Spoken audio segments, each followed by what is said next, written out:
হে আল্লাহ, আপনি আমাদের নোয়াখালীবাসীকে বন্যা থেকে হেফাজত করুন।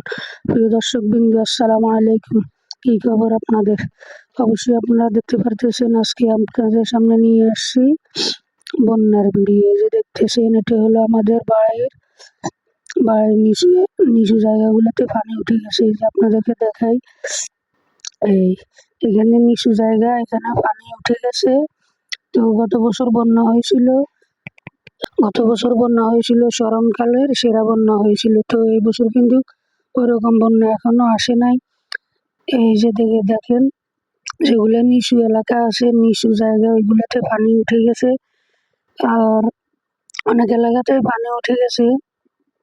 এই দেখেন, আমাদের এখানে নিচু জায়গা, এখানে পানি উঠে গেছে। তো এই নোয়াখালী অনেক অনেক নিচু এলাকা জায়গা যেগুলো আছে, ওই জায়গাগুলোতে পানি উঠে গেছে।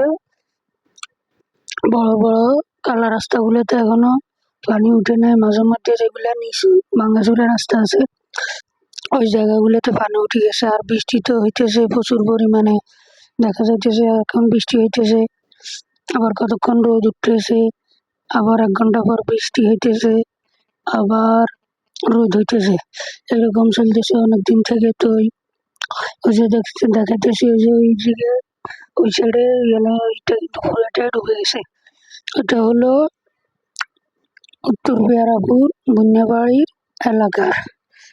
তো এখানে আপনাদেরকে দেখাইতেছি, এখানে পুকুর পাড়াটি প্রায় ডুবো ডুবো হয়ে গেছে, সামান্য একটু বাকি আছে।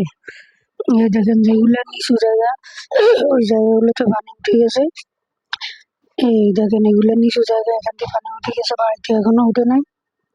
তো গত বছর তো বন্যা হয়েছে, এটা সবাই জানে। গত বছর কিন্তু স্মরণকালে সেরা বন্যা হয়েছে। এটা হলো আমাদের বাড়ি থেকে বাইরে হওয়ার রাস্তা দিয়ে, এই রাস্তার পাশে দিয়ে পানি উঠে গেছে। দেখেন, এখান দিয়ে নিচু জায়গাতে পানি উঠে গেছে, এই জায়গা থেকে পানি উঠে গেছে। এই দেখেন, এগুলা দিয়ে যেগুলা নিচু ইয়ে, ওই জায়গা দিয়ে পানি উঠে গেছে। এই দেখেন, এটা হলো ওয়ার্কশপ বাবুল মিয়াদের বাড়ি। এই দেখেন, এই নিচু জায়গাতে পানি উঠে গেছে। তো আর দু এক শুরু হলেই পানি উঠে যাবে, পুরোপুরি রাস্তাটা ডুবে যাবে। এই আপনাদেরকে দেখাইতেছি এইগুলা।